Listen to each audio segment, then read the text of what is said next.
This is the Global Podcast Network, where executives and professionals connect, share, and inspire. Stay tuned for the conversations that drive success.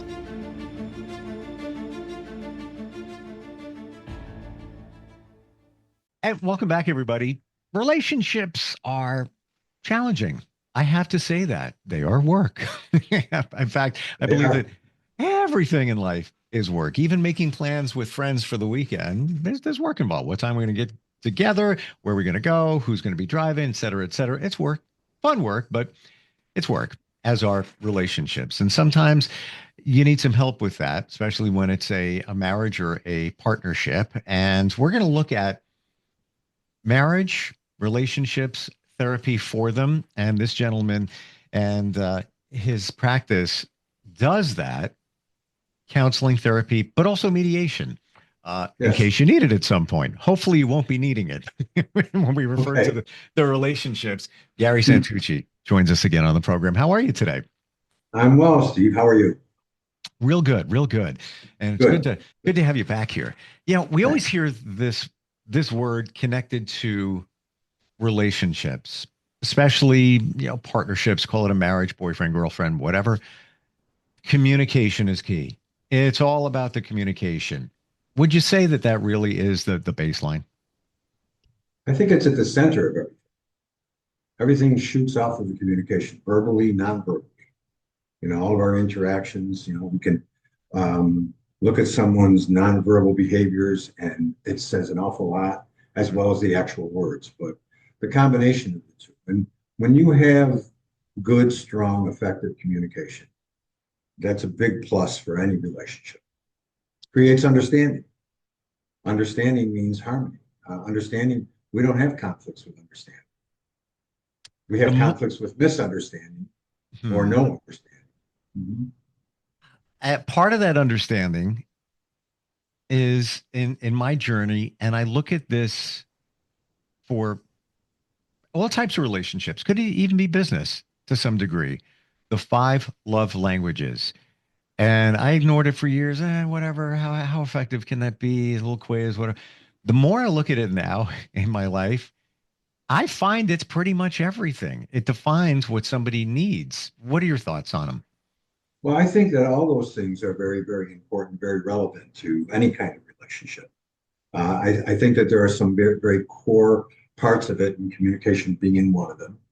I think that, communication, like I said, everything shoots off of that. And we talk about things like respect and love and honesty, trust. All those things shoot off of the communication. So again, I think those are things that, if they're strong in your relationship, you have a healthy relationship. You have a good connection, a solid connection. And that's exactly what you want in your relationship. It's your relationship. Why wouldn't you want that? Sadly, in some relationships, and we'll give a hypothetical situation, you could have a man in a marriage and he does so many things. Like, take a look at what I did. I built this for you. I renovated. I did this, all of this. And he's doing it out of love. But his partner, his wife, she may look at it and say, oh, that's great. All right. But she wants physical touch. Maybe she wants, affirmation, whatever it might be. He's not getting that. He just, look at what I've done for you. Look at this. And he put his love into it, but she's not seeing it that way. Do you find that communication challenge comes up a lot with couples that you work with? I think it's part of every therapy session, every relationship. One of the most common things that I hear from couples: what's going on in your relationship? We don't know how to talk to each other. We don't communicate well. That's pretty much at the top of the list. And that says an awful lot about the quality of the relationship, the health of the relationship. If you're not talking to each other, how do you know how each other feels? How can you respond to each other in an appropriate way if you're not talking to each other? And I think that just creates distance, a lot of distance. And when you have too much distance in a relationship, after a certain point, you'll be in the same room and not see each other. And that distance as time goes on, it's like two cars going down the road and they start heading in different directions. Absolutely. And it's Yes. just that gap between the Mhm. cars, the people just keeps getting wider. Right. And when that happens, if you're not doing anything to repair it, the relationship ultimately dies. It Hmm. crumbles. Wow. Um, Mhm. which leads to trust issues, which is fueled by potentially affairs. Um, I'm sure you've dealt with that quite a few times in your practice. Um, Yes. why do people cheat? I think some people cheat because they feel they can, you know, and they cheat until they get caught. And when they get caught, oh, I'm so sorry. I didn't mean that. I'll never do that again. That's great. But I think also again, the distance can create cheating, lack of communication, certainly lack of respect plays a big role in that. If there's not mutual respect, then why should I care about you?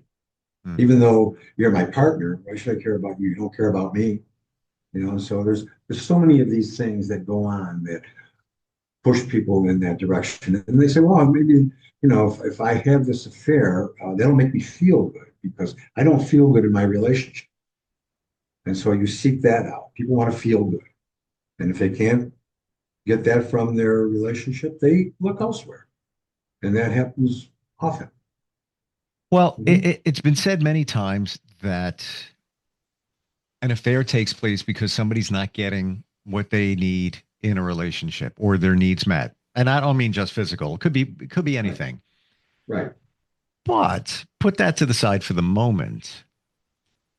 In your experience, how often does an affair take place based on or potentially fueled by somebody's limiting beliefs, things that they grew up with? Maybe they had unresolved situations with their father, had things, or mother, whatever it might be. What do you think that plays a role, or does that play a role potentially in why somebody might cheat? I think it plays a role in some situations, not in all situations, but in some. Mm, I think the growing up experiences play a role in who we are as an adult. And if those things are unresolved as we become adults, sure. they could certainly lead to those kinds of behaviors, as well as many other behaviors too, in addition to cheating. I think cheating and lying oftentimes go hand in hand. I think you're cheating. No, I'm not. I would never do that. Well, there's some people that are good liars, and there's some people that are not good liars. Mm. And when they lie, they get caught, and they don't recognize that. They continue to lie and continue to get caught. And these are situations that are very, very divisive. And that trust, once that trust is shattered, it can be shattered in a second. It takes a period of time to build it back up. And when it's built back up, I don't ever think it reaches that level that it was before. I don't think that is ever achievable again. That was my next question. Mhm. Okay. Yeah. Yeah. And so it really is your belief. Once there's a major breach in trust, you'll never get back to the level you were at. You can forgive someone, but you're not going to forget what took place. We don't have mind erasers. So that forgiveness is very important because when you forgive, you can then move on. When you don't forgive, you get stuck in the past, and that's never going to move a relationship forward. So the forgetting of those kinds of things, they leave kind of like an indelible mark on you, Yep. and they don't go away. They don't go away. Yeah. Live that life at the hands of somebody else. And you're 100% right. There was forgiveness, but there Yes. was always call it a 8% red flag in the back of my mind. Mhm. And that, it was actually warranted.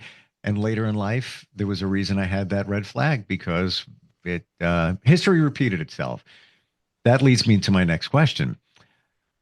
Yeah, we've always heard this term, once a cheater, always a cheater. Do you think there's some validity in that? There are some people that feel that they can get away with it. Even when they get caught, they can get away with it again. Hmm. And there are some people that if they cheat once and get caught, they will never cheat again. And they're, I don't know for example, what the qualities are that differentiate the two.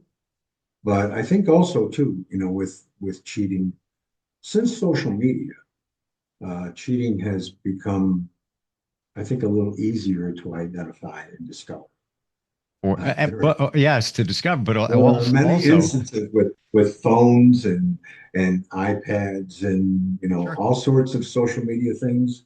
Um, Give you a little bit of an illustration. There was a guy that was cheating on his wife, and he was cheating through his phone. Text messages, pictures, all sorts of things like that. One day, his wife was home from work. She didn't go to work that day, and the iPad was there, and the phone is connected to the iPad.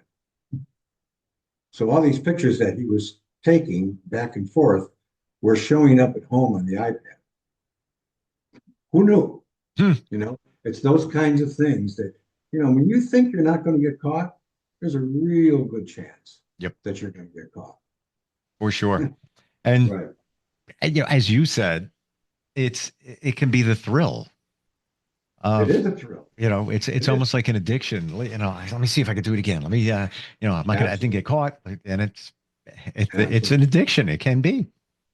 There's a lot of things that you can get from cheating that you may not be getting from your partnership. Okay, one is validation, one is respect, one is love.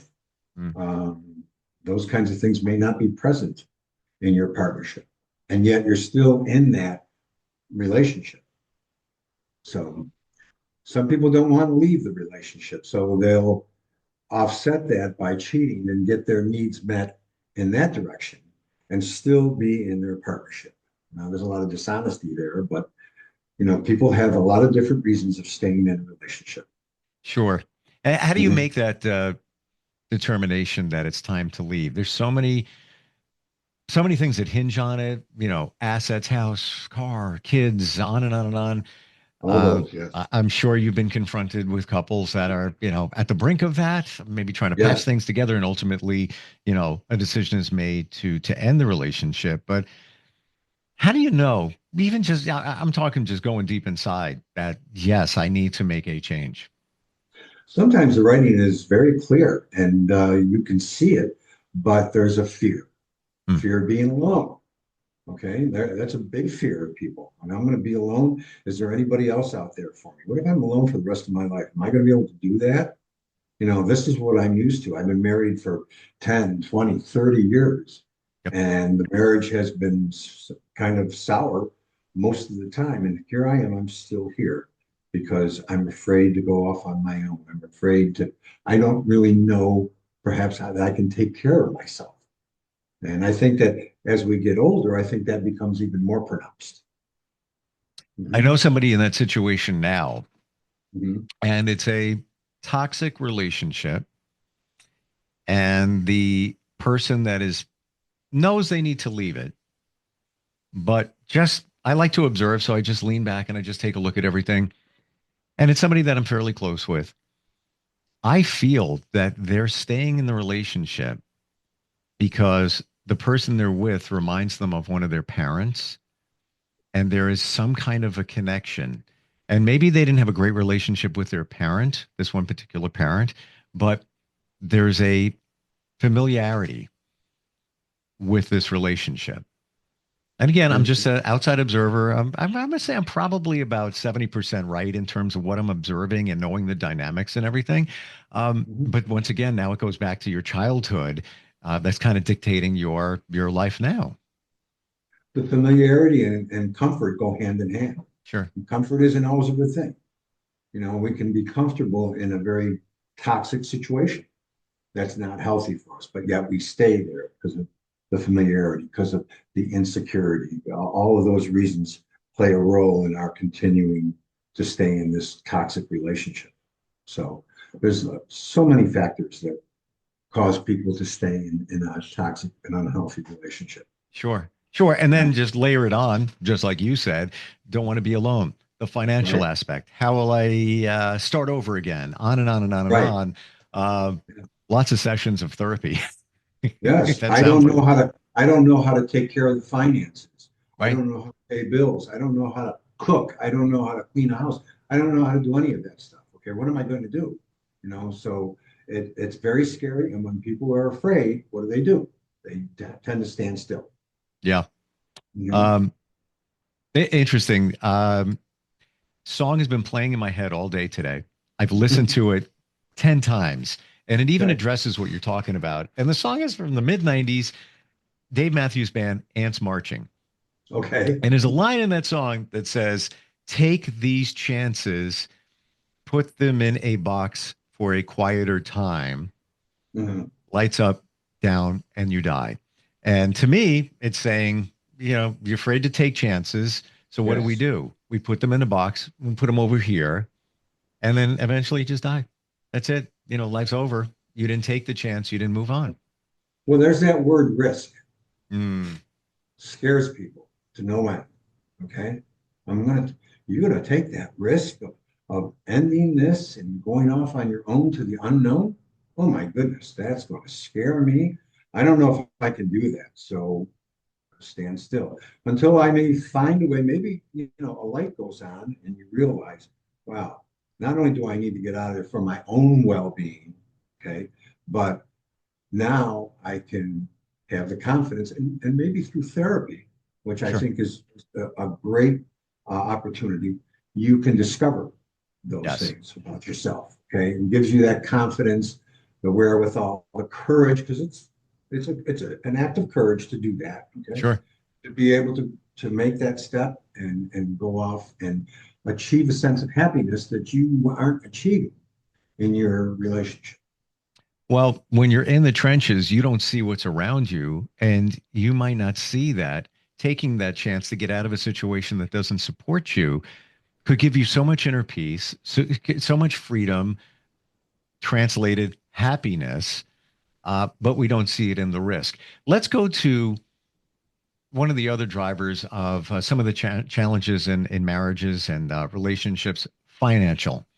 It leads to a lot of challenges. How do you help a couple? It can't. It's not like, all right, hey guys, hey, I got a sack of money for you. Your troubles are over. How do you help them when it's a financial is fueling the challenge?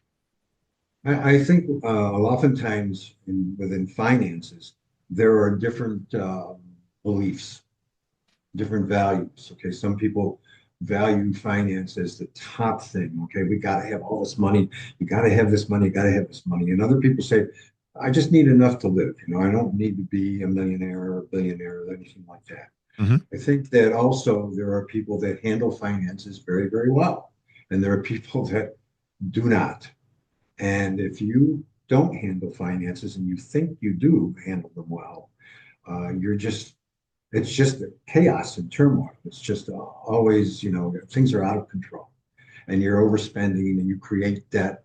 And that creates a lot of anxiety, worry, and depression and conflict, big Mm. conflict in relationships. And so there's a lot of yelling and fighting, and so on. And if changes aren't made for the better, those fights continue every month, every week. You spent all this money. What did you buy? And how come you're not sharing your bank accounts with me? And how much did you really make this week? And all sorts of things Yep. that we keep from each other because we don't want to share that with our partner of all people. So I think that Sure. those kinds of things really create a lot of conflict and a lot of distance and a lot of arguing. I mean, yelling and screaming are kind of thing. You bring up Those a are great point because those situations now lead to other challenges. Trust, yeah, just what you said. You didn't tell right. me that you spent money on that, and a great challenge if one part of the relationship is financially or fiscally responsible, the other one maybe not so much. Now, Right. That you've blended. clashes. Right, exactly. Yes. Big Uh, time. let's go Mhm. to intimacy in relationships. How do you deal with that? Where, let's say, after a period of time, it's not the way it was, and one part of the relationship wants it the way it was. The other one is happy with the way it is. I think age plays a little bit of a role. Mm. Uh, you know, when you're married for a period of time, you're not 18 anymore. You're not 20. So you're getting older. Life has come into play in a very different kind of way. Your energies are being used in different directions. You have children to raise. You have a job to attend to. You have other responsibilities. And so it zaps your energy. When you're young and you have life is simpler, and at that point, you have a lot more energy, a lot more endurance, a lot more stamina, all those kinds of things. That said, a lot of people don't necessarily know what intimacy is all about. They Mm. just think it's a sexual thing, Right. right? And it's really not that. Yes, sex is involved in that, okay? Love is involved in it, but intimacy is sharing your life together, okay? You are intimate with a person and you share your life with that person in ways that you don't share it with anybody else. Sure. That to me is, a strong intimacy. And if you're comfortable in doing that, both parties are comfortable in doing that, that intimacy kind of um, showers the relationship in a very good way, with a lot of positive things, I believe. So the sexual part, I think, is, well, I don't want to do this anymore. Well, what do you mean you don't want to do this? Don't you love me? If you really love me, you would do it. Well, maybe, but it could be painful. Um, there's a lot of performance anxiety that causes performance to be Hmm. not satisfying, not enjoyable. So there's those factors. You might have health issues um, that cause you not to be able to perform. You might be taking medications that cause you not to be able to perform. So there's so many factors that can contribute to the lack of performance. Okay. And then, of course, there are people that, well into their 70s and 80s that perform like they're 20. Hmm. So I don't know if that's genetic. It may be genetic. I know, Everybody's but different, but it's also everybody's different. it, Everybody's different. it's the mindset as well. And you bring, Gary, a great point in Mhm. terms of the word intimacy. You say that word right away, we have a certain picture, but Yes. that's not all it. And Right. if there's not intimate secrets, thoughts, all of that involved previously, the physical act is not going to be the same. It's only the physical act then. It's nothing more than that. If you don't have that kind of intimacy, whereas you're emotionally connected. Yeah. The physical part is, it's great, but then it's over. Then what? Yep. Then there's a void, okay, until maybe the next time. When is the next time? Is it tomorrow? Is it next week, next month? You know, that kind of thing, because everybody has a different degree of frequency. How many times do you think we should do it in a week? I'm asked. How do you answer that? You, as a therapist, how do you answer that question? Like Well, it's, you can have it multiple times a day. You can have it once a day, once a week, whatever is comfortable for both of you. Is really the answer to that. Whatever's mm. comfortable to both of you, not to one of you, but to both of Do you. I you, think is last question here. Do you feel that many couples may have not had a strong, intimate bond all along? And as time went on, then the physical part kind of crumbled away because the spark eventually goes away unless there's a glue intimacy to hold it together. You find that it wasn't there anyway. Sad to say that it along that time the glue really wasn't there, and now they discover it because now the physical aspect is not happening.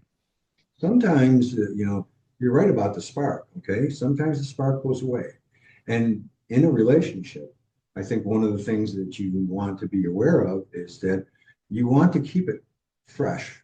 You want to keep it stimulating. You want to keep it exciting. You want to keep it new. You want to have those kinds of changes because if you don't, it gets stale. And when things get stale, what happens? You don't want to deal with things that are stale. Okay, you kind of walk away from it. So if you keep it refreshed and exciting and stimulating, and fun, those are things that move it forward in a really, really good way. Mm. Great insight today, Gary. Got to tell you. And last time we got together, we talked about the mediation part of your Right. practice, but that's not all it. It's relationship, No. family therapy, and then some. What's the best way for you to connect with somebody? And this is done virtually. Pretty much do it anywhere. I do it virtually. I do it in person. Most of it Monday through Wednesday is all virtual. Thursdays and Fridays, I do it mostly in person. So, the virtual is great. It's so Sure. easy, right from my living room. I love that. Yep. And for everybody else, you want to just be comfortable instead of It's some very some cool. it Yeah. some it's uncomfortable going to a therapist, sitting in a chair face to face. It's like you're just talking with a Yeah. friend on FaceTime, basically. Exactly. That's so much what it is, really. Yeah. Yeah. Just Great like stuff, you and I. dude. Mhm. What's your website? GarySantucci.com. And Santucci is Santucci. There you go. All right. Beautiful. Thank you very Thanks, much for Steve. being here today. Very A lot good. of important stuff we talked about, and looking forward next time we get together. Okay, Steve, you have a great week. You too. We'll be right back. This is the Global Podcast Network, where executives and professionals connect, share, and inspire. Stay tuned for the conversations that drive success.